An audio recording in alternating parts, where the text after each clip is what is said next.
Good afternoon, ladies and gentlemen. Welcome to our KuppingerCole webinar, IAM Projects Done Right. This webinar is supported by IC Consult Group, and the speakers today are Priebe, who is CTO of IC Consult, and me, Martin Kuppinger. I'm Principal Analyst at KuppingerCole Analyst. Before we start with our webinar, just some quick housekeeping information. So for the housekeeping, audio control, you are muted centrally, so we are controlling these features and there's no need to mute or unmute yourself. We will run two polls during the webinar, one right after that slide and one towards the end of my part of the presentation. We will do a Q&A. The more questions we have, the more interactive, the more lively it is, and it's your opportunity to raise your questions to Andre and me. So if you have questions, feel free to enter them at any time in the GoToWebinar control panel, which usually is at the right side of your screen. And finally, we are recording the webinar and we are providing the webinar recording, the podcast and the slides soon after the webinar for you so that you can read again and look at the slides, etc., whatever you want to do. So that's it in a nutshell. And before we look at the agenda, I'd like to raise one poll, and I highly appreciate if you take the time to answer that. And so the first question I'd like to raise is, what is, from your perspective, the number one reason for IAM projects either stalling or even failing? So it's a lack of budget. Is it insufficient stakeholder management? Insufficient requirements gathering, a too strong focus on technology, or a lack of proper expectation management? So looking forward to get your perspectives on that. I'll leave it open for some 30 seconds. So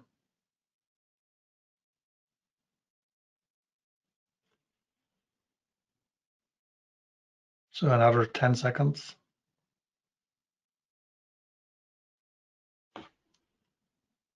Come on. Okay, thank you.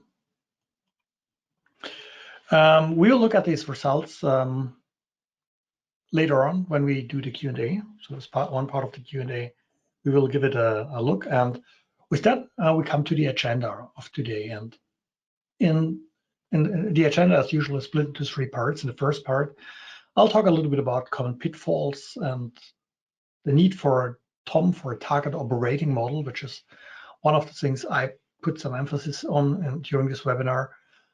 In the second part, then Andre will talk about a one-stop shopping for success in IAM projects, and also how to bring different parties to work together and to ensure that everyone knows what to do and is clear about responsibilities, all that stuff. And then in the third part, during the Q&A, we will answer your questions and also have a look at the poll results.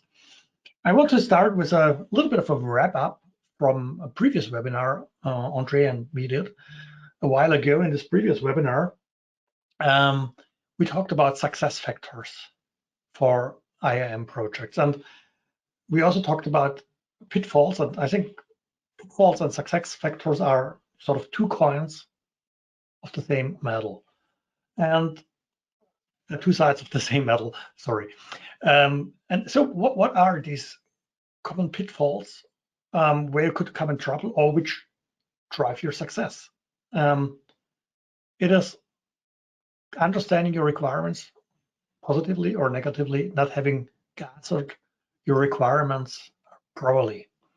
It is about stakeholder management, and projects success stays and falls with a good stakeholder management, as well as with expectation setting, expectation management.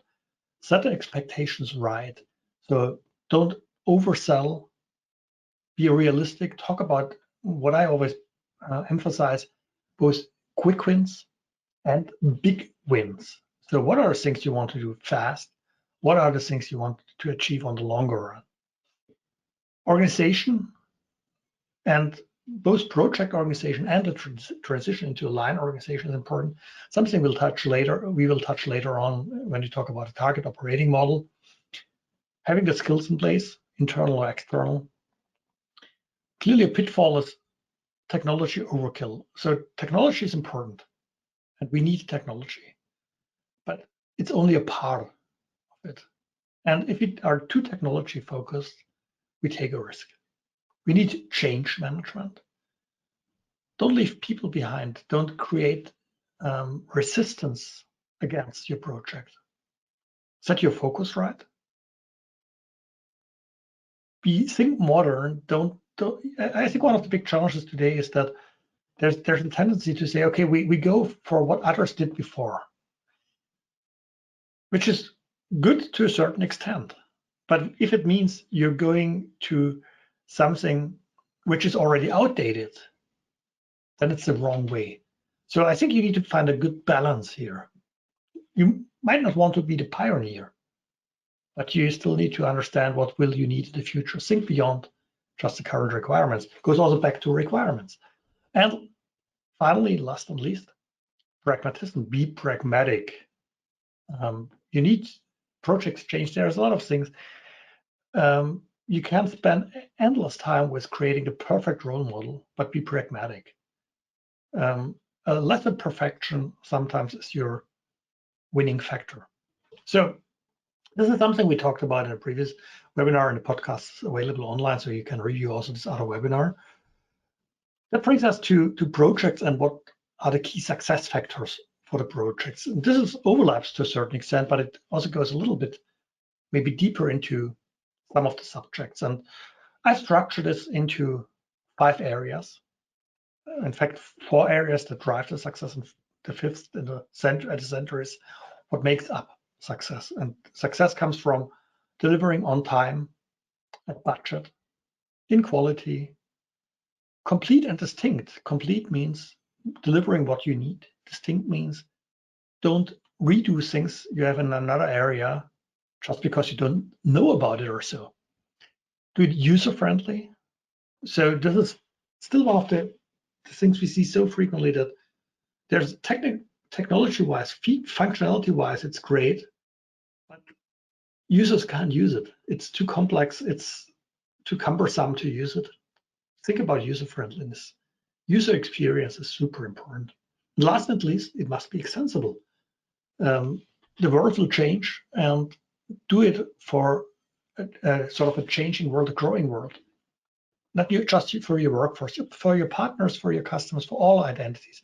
Plan for that. Not necessarily implement everything at the beginning. This goes back to pragmatism, but plan for it.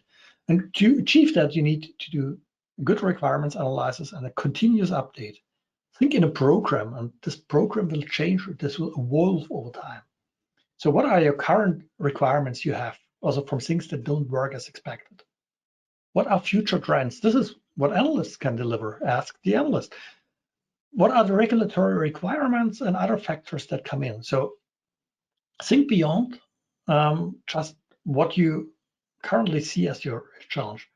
Then it's clearly about planning, about budgeting, about stakeholder management. Planning from a vision, blueprint, architecture, so technical planning, from a program planning perspective.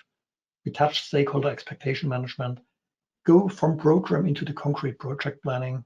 Ensure that you have money in place, and a good project manager. You need good project managers, definitely, with some level of technical understanding, because it's always a technical thing. People's processes, policies. Have the people in place, the organization. I'll touch this later on with the target operating model as well. Well-defined processes. Spend time defining processes. You learn a lot about this. The paperwork, so to speak, the paper design of processes is definitely well spent time, as well as it's for vision, blueprint, architecture. And for policies, at the end, you need the policies because they guide what you do. And then you can look at tools and implementation. But there's a lot of groundwork to do ahead of this to be successful in your project. This tools and implementation thing is portfolio and fit gap analysis. So what do you have? What do you need? What are the biggest gaps, the most urgent things to do? Understand your operating model.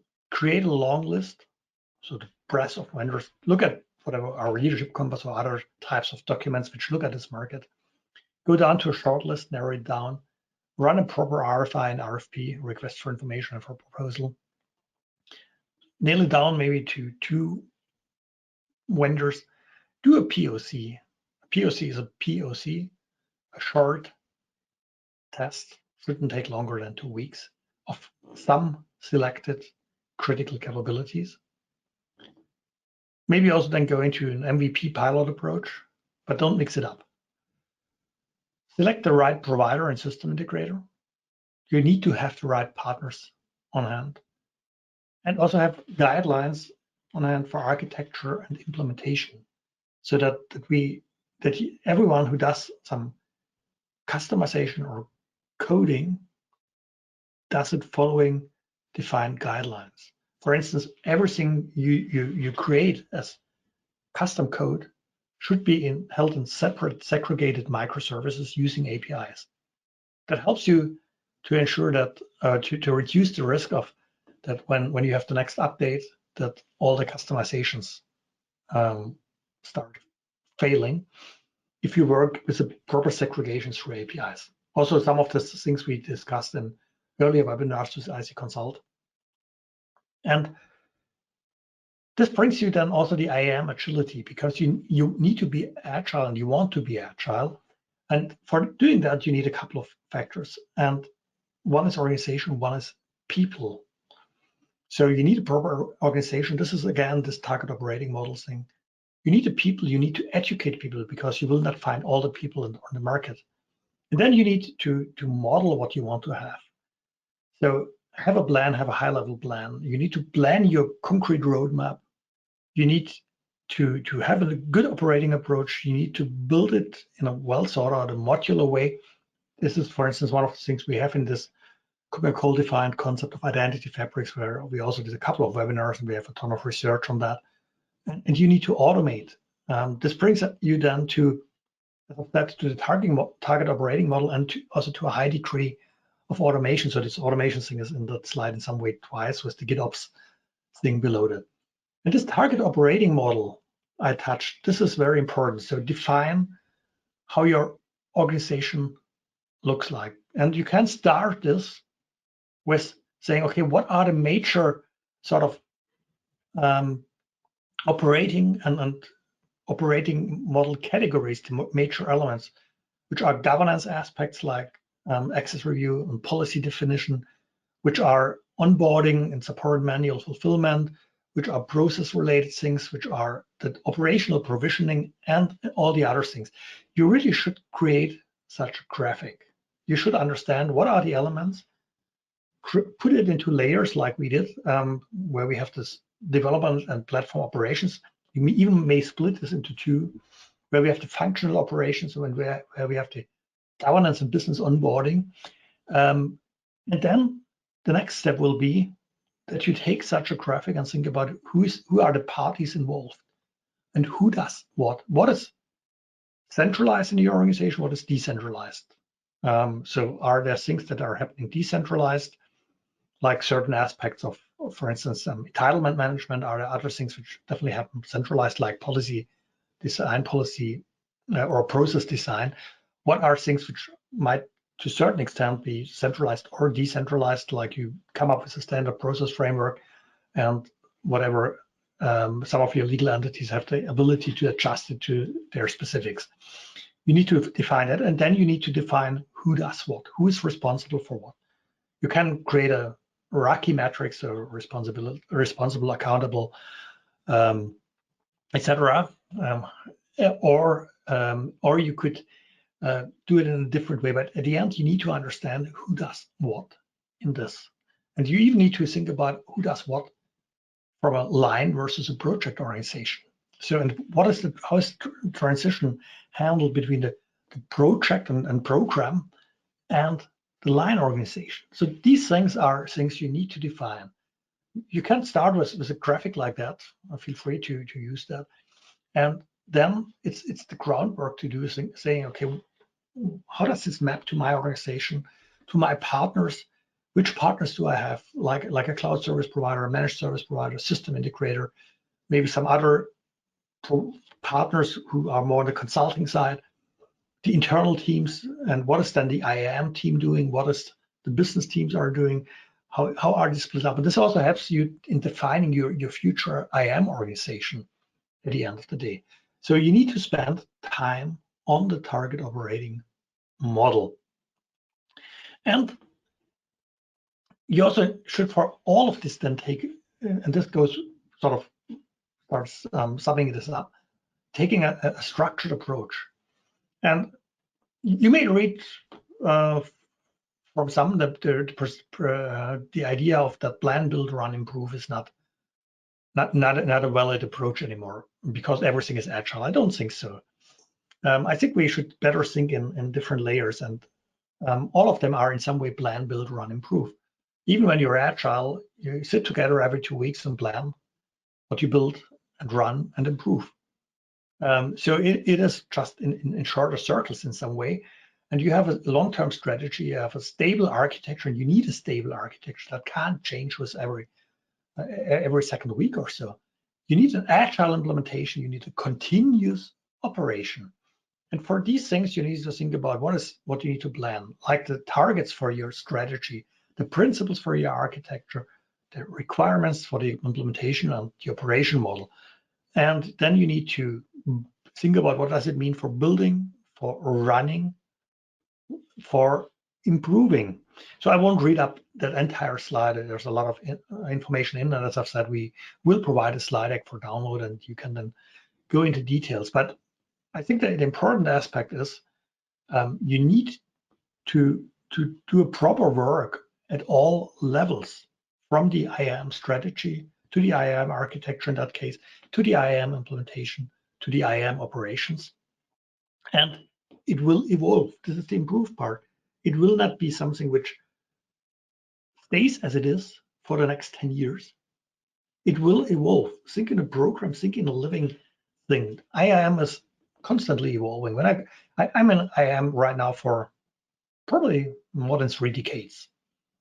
I started in the early NetWare and LAN manager days. And when I think about how IAM looked back in these days to the days where we talked about meta directories, to the days of just workforce identity management, to the days of identity management, to days for all types of identities, well beyond the humans, and a world where we deal with cloud services and traditional IAM, traditional IT, it is really fairly different, and it will not stop evolving. There are next new topics popping up every now and then, again and again. So review it, improve it in the adequate cycles. So what are actions you can take? And this is about security and identity because they are so closely related. From a strategy perspective, a target is really that security and identity become an enabler of digital business, and they are, or you could phrase it the other way around, if you're not good in identity and security, your digital business is at risk. So you need to align security and identity with requirements like business continuity management and digital experience. You need to educate about this security awareness, as well as the role of identity for the digital business. You need to adapt to risk, but also to new business requirements. And so you can, again, do that for all of these areas and understand.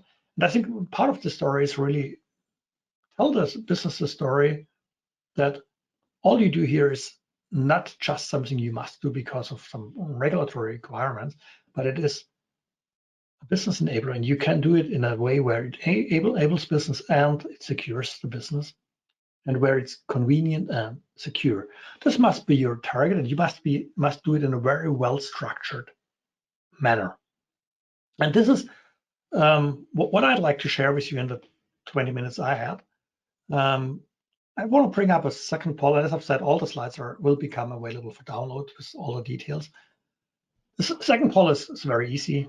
It is just the question of, do you already have a comprehensive blueprint and architecture in place that covers all of IAM? So not just user lifecycle or access management or privilege management, but everything. Do you have something like that or not? Simple answer, yes or no. Again, some 30 seconds or so, and then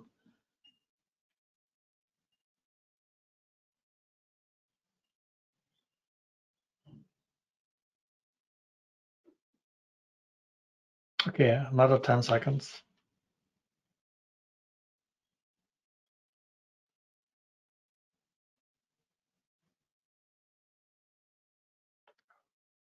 Okay, thank you.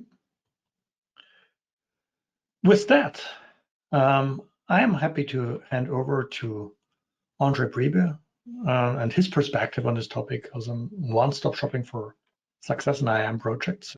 Thank you very much, Martin, and good morning to everybody from Denver. Please don't be concerned by the beer behind me. This is just a part of the tasteful decor of this interesting resort here.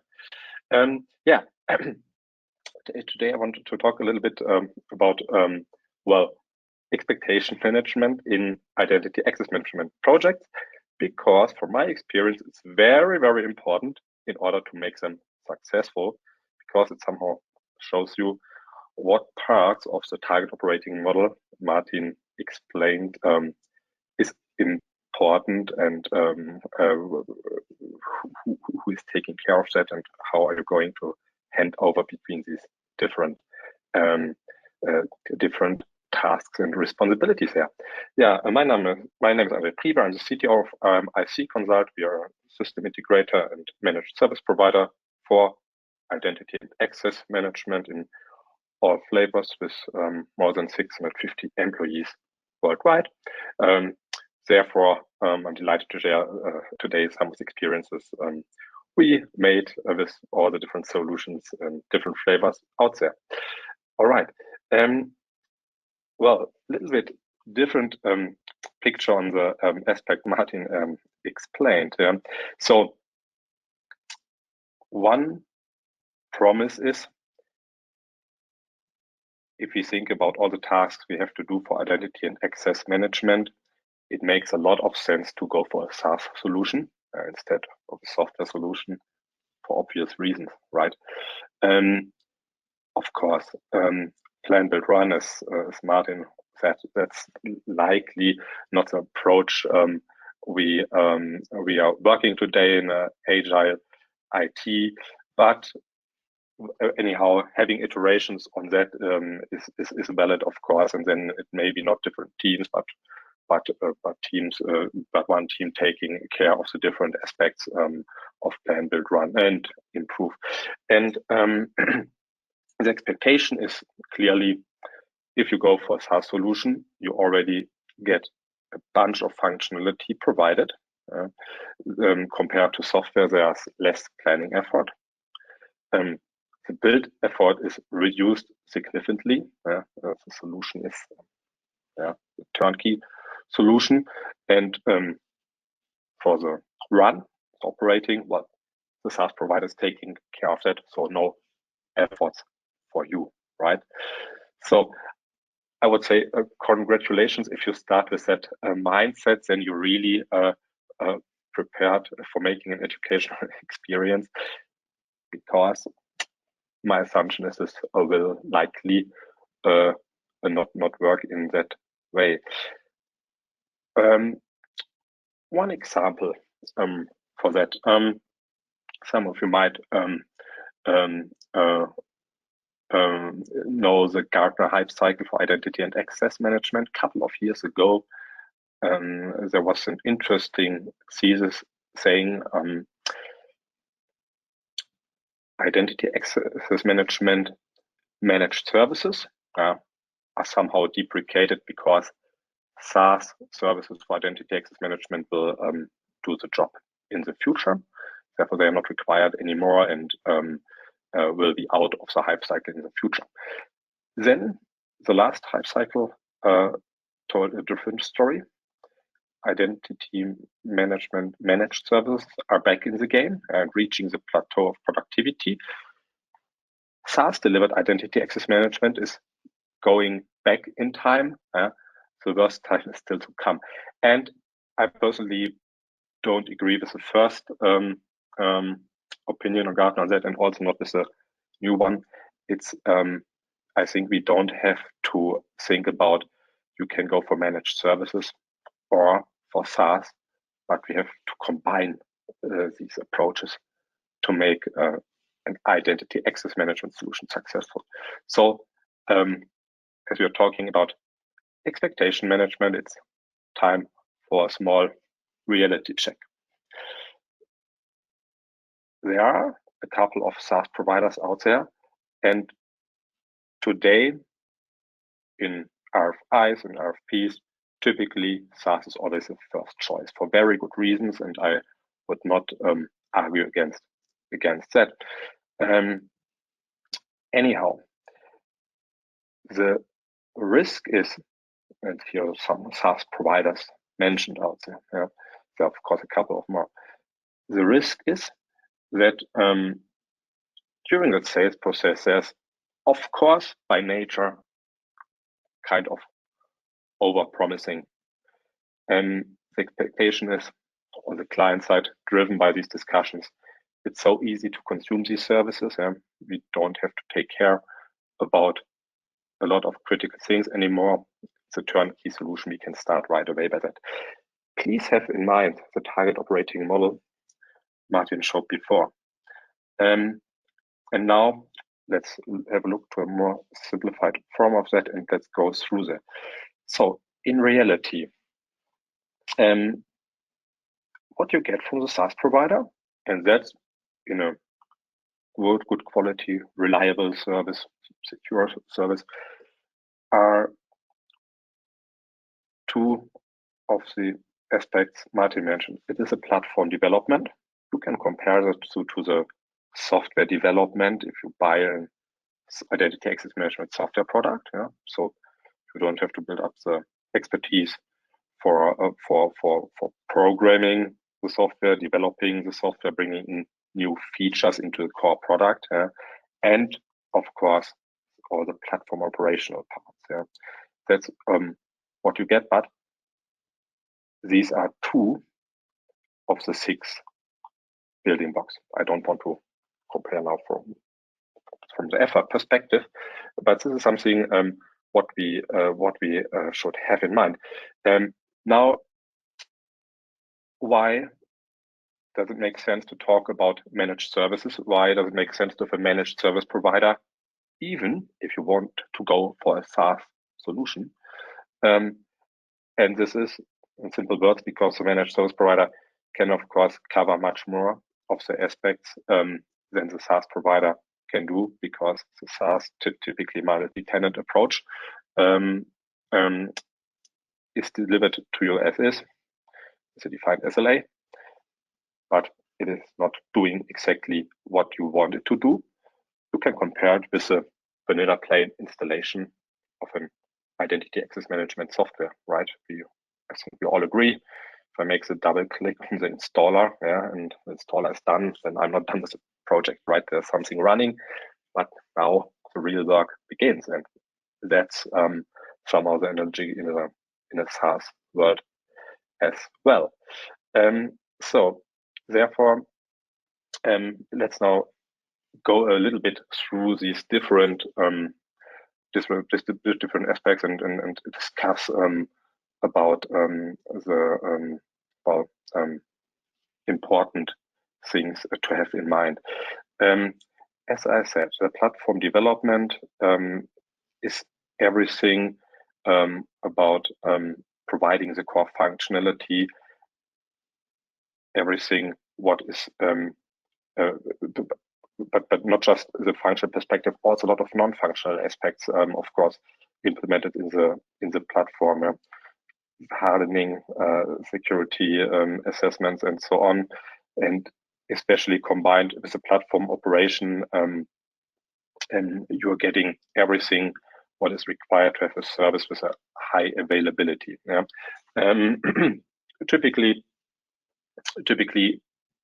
availability promised by the SaaS vendor is nearly good enough for all use cases I have in mind. There are some very rare situations in which organizations prefer to go for a managed service provider combined with software instead of SaaS because they have very specific requirements on availability. For example, they want to protect themselves against any limitations when it's about internet availability, maybe of production sites and these things like that. So having fallback on-prem can be a reason, or so high requirements on availability that is necessary to go for different infrastructure providers, Microsoft Azure combined with AWS instead of just one provider. But that are really rare situations, and of course, solutions are then much more expensive than going for a SaaS offering. So,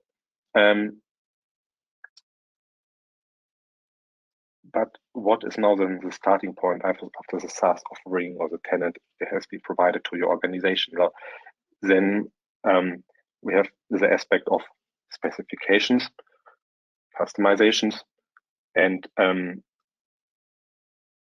because you have to make sure that the expectation is not that there's a turnkey solution already there and you can start onboarding, but you have to take care of a lot of things. I just want to mention some of these examples.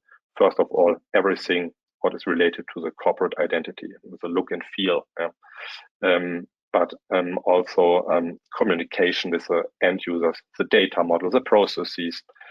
What are the sources for identity data? What are the targets for identity data? And much, much more. This is something which is often underestimated, and especially when it's about the SaaS offering. And this, therefore, I want really to highlight. This is something what is provided by a managed service provider to you. Often this is really project work because it's something what really depends on the individual requirements of your organization, and having a clear understanding of these requirements is of course critical for success. But as we learned, we do not have just a plan, build, and run phase, but we are in iterations.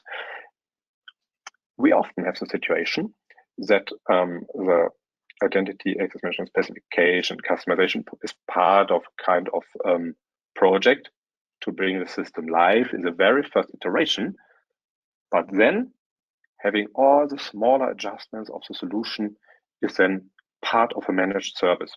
How can this be part of a managed service? For example, having kind of predefined change requests via T-shirt sizes. This is a small change. This is a large change. And these kind of change requests can be part of a managed service offering, of course, to make it easier to plan from a budget perspective, for instance, without having all the overhead by setting up a small project in order to make this or that improvement to the platform or bringing in a new feature to the platform. Then I want to pick up one of the points Martin made about customizations. Are we talking about configurations or code? Well, of course, the expectation is, especially if you have a SaaS offering, that most of the implementation work is configuration. But often customizations with a little bit more complex logic require going for programming, right? Maybe there are webhooks, maybe there are rules you can implement in JavaScript, which makes much more sense than configuring it in a 50 kilobyte large XML file, right? So so a little bit programming will be part of that. Also, you might want to go for an approach in which the configurations are not done on a UI level, but on a configuration as code level. GitOps has been mentioned before, and in that case, you will make sure that all changes are done via API, and the code for calling these APIs is part of the Git repository going through a pipeline with all the benefits we can get out from that. Setting such a pipeline up, operating and running it is of course some efforts, and that's also an area in which a managed service provider can provide to you all the functionality already in place, adapted to the SaaS provider of your choice, so that this part of the project is not so time consuming as it would be building all these things up from the scratch. So then the IAM fulfillment, and that's, I would say, really the daily business from a perspective of a managed service provider, but also for everybody who is operating an identity access management system. And very important, this is something in which the SaaS provider doesn't help you in any way. Yeah? Of course, the SaaS provider is an incident management, but I would say more than 99% of the incidents coming up are typically not related to the platform operation or platform development, but are related to single users having issues, or source systems, target systems, applications, and have to be analyzed and fixed with the knowledge of the particular solution of your infrastructure, of your IT landscape, not with a lot of internal insights into the development of the Okta platform, for instance, right?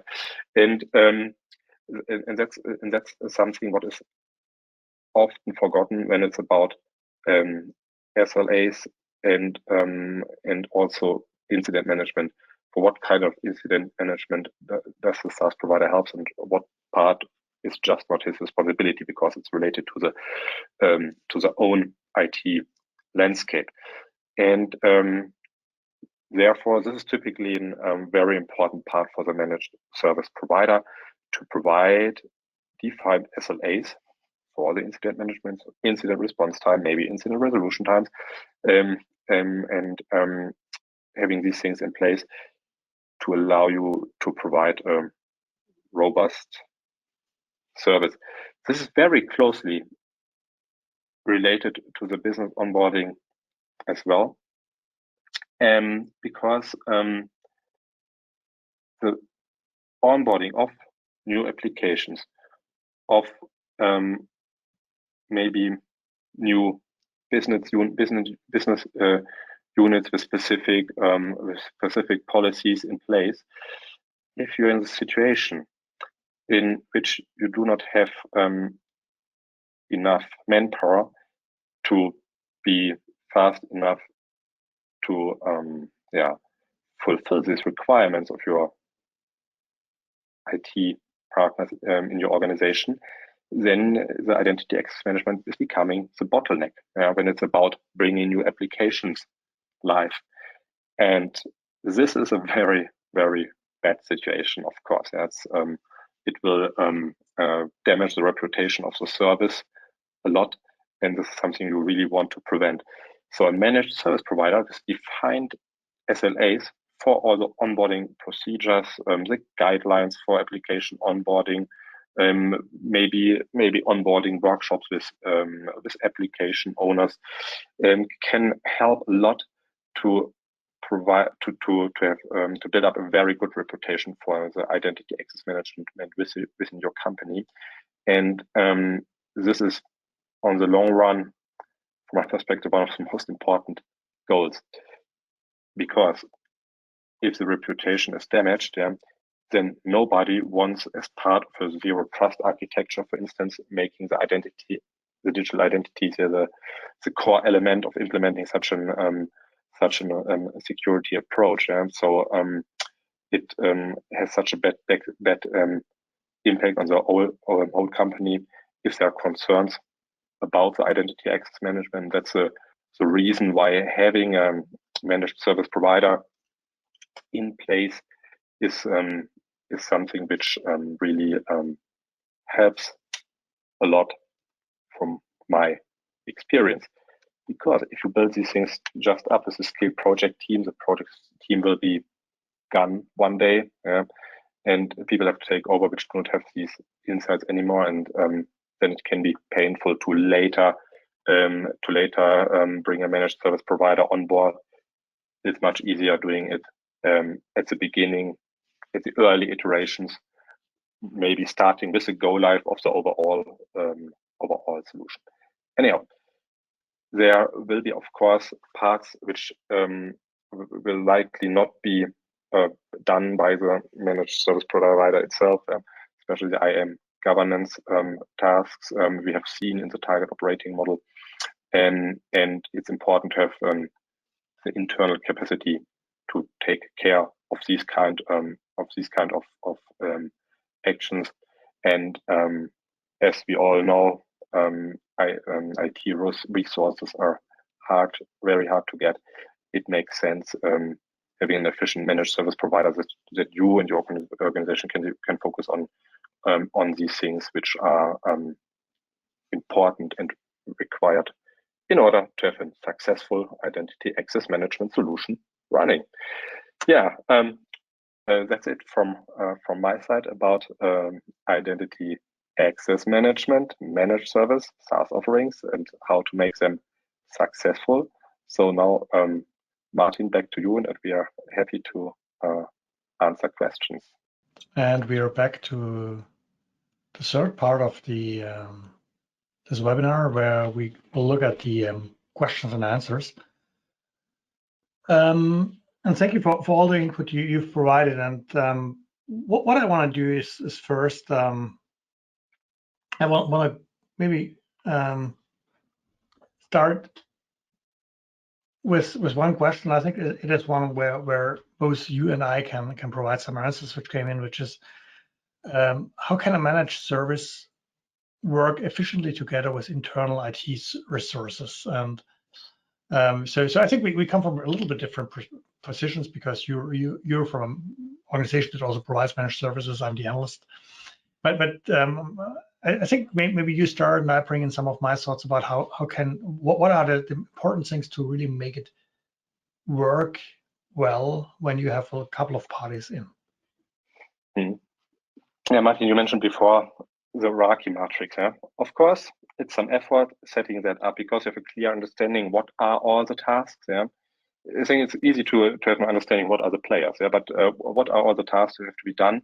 But the target operating model helps a lot going through all these boxes, and building up that understanding and defining it clearly in a hierarchy matrix. Yeah, saying, okay, this team, this party is responsible for that. Maybe this party is getting that information, is being informed about these kind of things, because it really helps to prevent any misunderstanding. Don't be concerned of building up this hierarchy matrix, because for managed service providers like IC Consult, but of course others as well, this is day-to-day business for onboarding clients. So that's something what we are used to do in order to make sure that there's no misunderstanding and a clear understanding of the responsibility. I would add a little here, because so when we are as analysts come into projects, but it's either early in the planning, or sometimes it is when things are in trouble. So more the last resort thing, and then it's frequently a little bit of finger pointing about who's guilty and who didn't do what the party was supposed to do. And very frequently this is that there's just no clarity about who was responsible for what.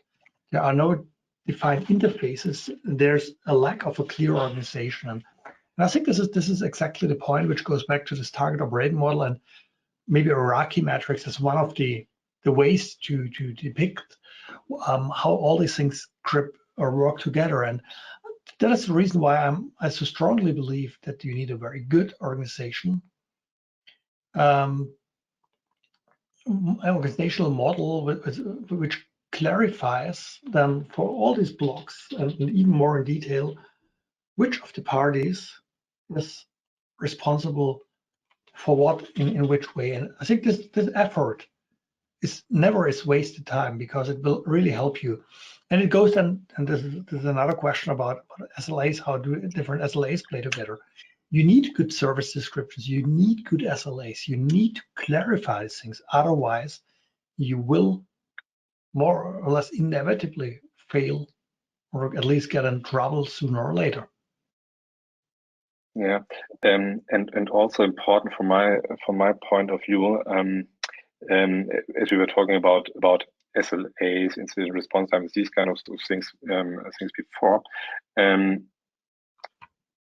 Don't just focusing on all players directly related or responsible of operating, providing the identity access management solution.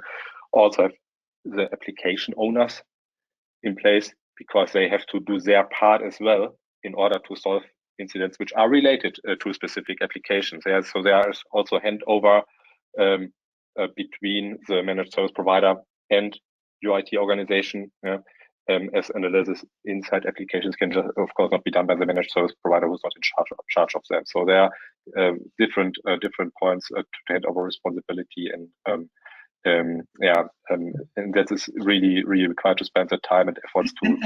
As I tried to say, and maybe I wasn't clear enough about it, I think that the interesting thing is, at the end, no one will be unhappy with having that.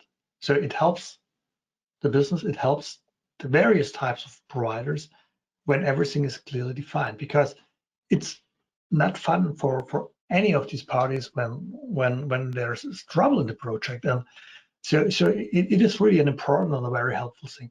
So maybe we take the time until some more of the questions come in, for having a quick look at the results of the first poll, which was about the reasons you see for IAM projects stalling or failing. And budget is the one with the lowest number here, but it's really quite a lot of people focused on insufficient stakeholder management and insufficient requirements gathering. Also, expectation management, which is in some way related to stakeholder management, has got quite a number of sort of votes here. And this shows there are really a lot of reasons. If we combine stakeholder and expectation management, which are, as I've said, to a certain extent related, then it also shows don't oversell what you're doing in your project. With that, let's move to one of the other questions here. So we see a couple of questions coming in. So one is here, which is, I think, an interesting one. What would be the reasons or advantages for outsourcing IAM operations instead of carrying it sort of within the organization? Andre, do you want to bring up your perspective first? Yeah, sure. So typically lack of resources. Yeah, that's often the reason. Too much work to do, ending up in a situation in which you are not able to respond fast enough to the requirements, to the demand, to incidents, problems, and ending them up in a situation that identity access management becomes a bottleneck. That's from my perspective the number one one reason why even. Yeah, I would say that it's really skills gap, yes. So, or lack of resources, however you'd like to phrase it. I think the other point is that if you potentially an operations provider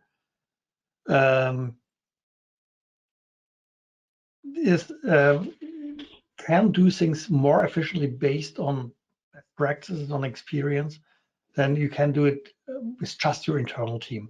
And I think these are some of the reasons we typically see for certain parts of operations, probably sometimes lesser for the IAM operations, but specifically, but also there, some things you automate it once as a service provider, and you use automation then for many, which is harder to do when you just need to do it for your own organization. So I think this is something where you definitely can benefit, as long as we need to be fair on that, the service provider delivers on that promise of giving you an advantage by his best practice, his experience, and his ability to repeat things across a number of customers. And I think this is one important aspect here, which I would bring up as an answer to these questions. Yeah, maybe to bring some of the examples. So as I mentioned, staging processes, configuration as code, these kind of things. So this is of course something which is then built up once by a managed service provider to support that for Okta or Microsoft Azure, and then is reused over all the clients. Another aspect is typically the importance of identity access management within that organization is growing over time by being adapted by more and more applications, IT systems out there, maybe subsidiaries in other regions in the world, and providing then the support also 24/7 on that on a good level, because it's work time on the other side of the world, for integrating applications there. It's also something what then typically brings internal teams really to the limits. Mm-hmm. Okay, we have one more question here. Maybe one I'd like to pick first. Data model, and I would say behind us, data quality seems also like a potential pitfall. Yes, data quality is something which always is a challenge in IAM projects. So who do you think should be responsible for orchestrating this from HR top down to target applications? Is it an enterprise architect, IAM, or where it was in the TOM I've presented? Would you put it in? I think it's to a certain extent it's even a little outside of the target operating model, because it really starts with sort of having a model which defines the responsibilities, etc., of different parties. So for which data, and sometimes for which identity information, even in which sort of scenarios, create, change, etc., who is responsible for that? And this is the work. It's also part of groundwork to do. I think we recently had a webinar not that long ago about identity information quality. So you'll find a couple of things at our website, recordings and reports, etc., around identity information quality, which give you quite a number of answers on this subject. And at the end, then it is that you have a responsibility in the planning part, and you have a responsibility. You need to have people who really care for quality. It must be part of the process. It's at the end, it's also part of governance. So this is what I see. And yes, identity information quality is always a problem in this. So before we close the webinar, I'd like to have a quick look at the second poll with a not too surprising answer. So the question was, who already has a comprehensive blueprint architecture across all of IAM in place? And so a 30 to 70 ratio is what I would have expected here. It's still something we don't see, from my perspective, not frequently enough. So it's still too much focused on an individual problem, an individual challenge, instead of a broader approach, which says, okay, we start really with a picture of all of our IAM. And this is, by the way, it's not a tremendous work to create such a picture. Look at what we have written about identity fabrics as one of the things. Okay, with that, I think we are at the end of the webinar and through the questions we have received. I want to bring up one comment more, which I believe is a very good one. Security is like a diet. It's not just a one-time thing. You have to maintain it constantly. I can talk quite a lot about the diet part. It's really a constant thing, unfortunately. And I think it's true for security, and identity is also not a one-time thing. It's something which is evolving constantly. So thank you then to all for listening to this KuppingerCole webinar. Thank you for IC Consult for supporting this webinar. Thank you, Andre, for all your input, and hope to have you soon all back in one of our upcoming virtual events or hybrid events. Thank you. Thank you, and have a great evening.